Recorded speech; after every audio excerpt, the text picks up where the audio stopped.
Kevin Hillman, and superintendent of schools here at South Callaway, and this is my 6th year here working for the district. And previous to this, I was the high school principal at St. Clair School District down by St. Louis.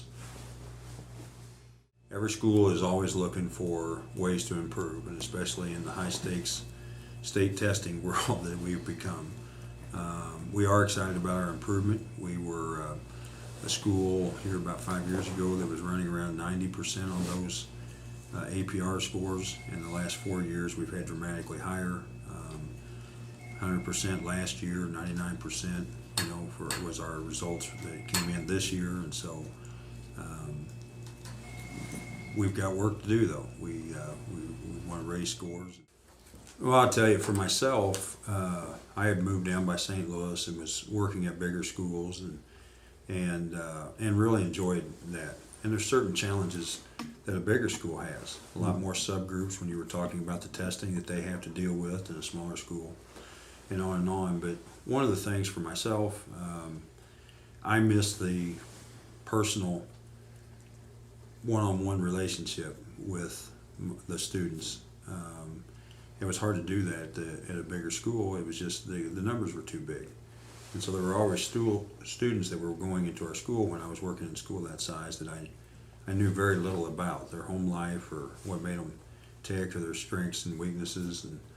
And at a smaller school, that plays a big part and something that I grew up with and something I really enjoy. So that was one of the decisions to come back to a smaller school. South Callaway is actually the smallest school I've ever worked at. It's not a tiny school, but it's much smaller than certainly St. Clair.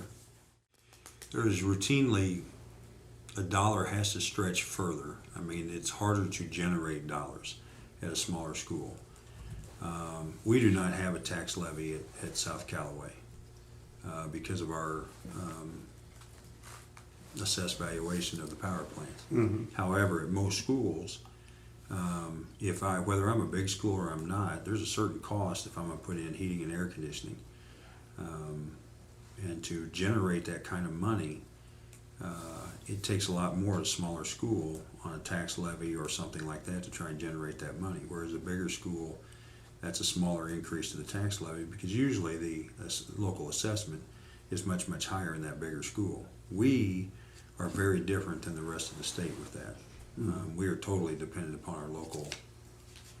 About 90% of our revenue comes locally. That's very unusual. It's always right in that number, 87 to 90% is where that usually sits.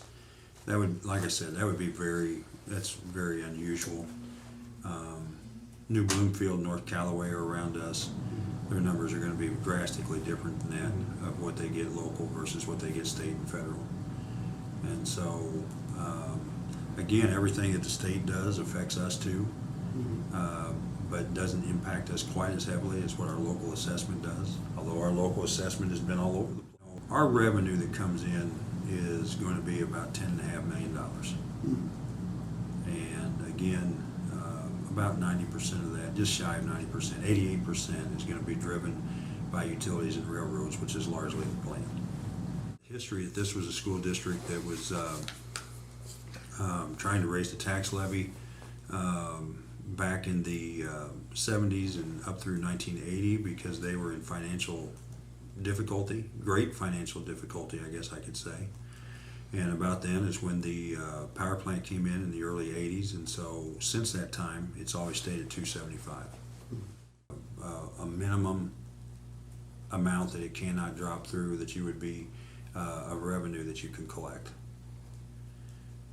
That can, in those type of languages about hold harmless, there's a lot of language here moving forward that there would not be those things in place.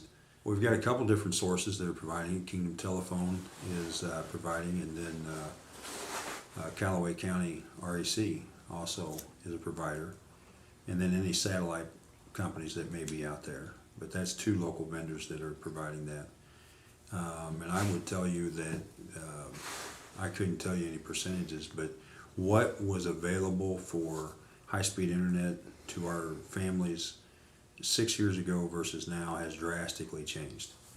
And so there's just a lot more availability with that. It's changed what we're able to do in our education.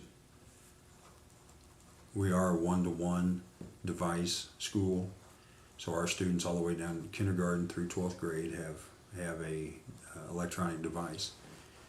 And when we first started that 6 years ago, we had to make sure that the student had anything downloaded at the school that they might need overnight, because they were not able to have connectivity to be able to do any work. Well, that's changed now.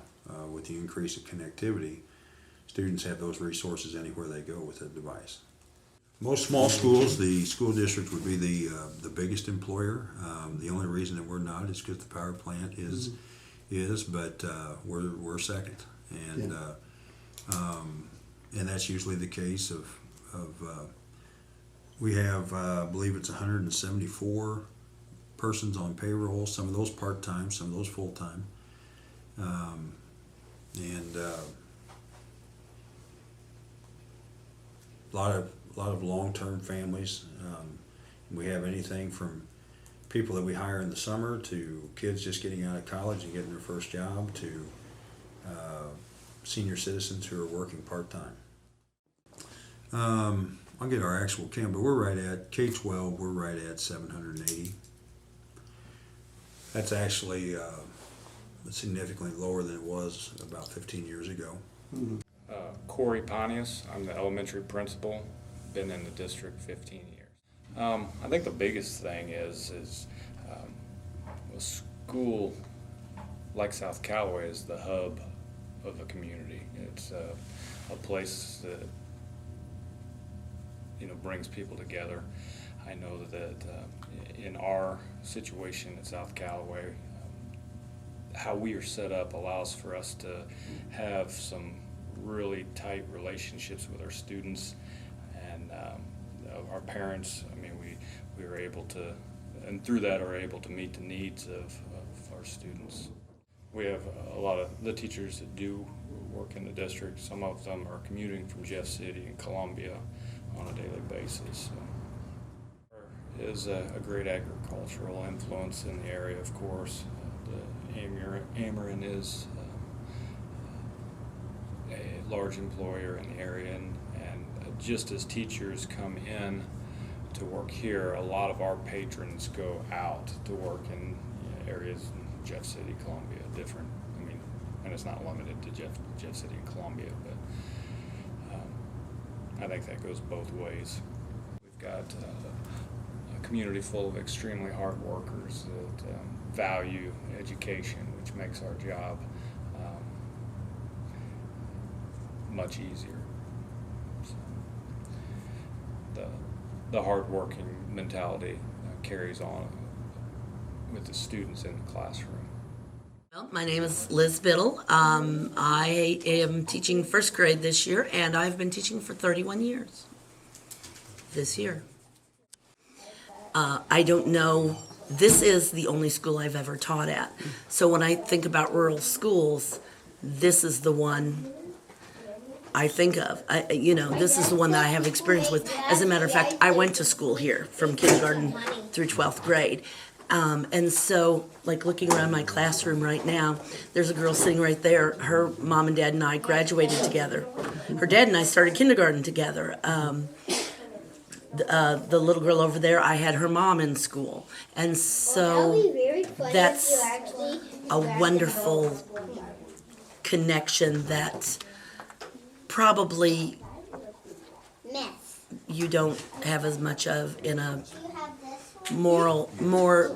larger school districts that, I don't know, maybe you do have it, but it's people move between schools more, and so there's a longevity here. To be in the same place for a long time is very rewarding, and I'm sure it's rewarding to do the others, but this is what my experience is with, and I wouldn't trade it.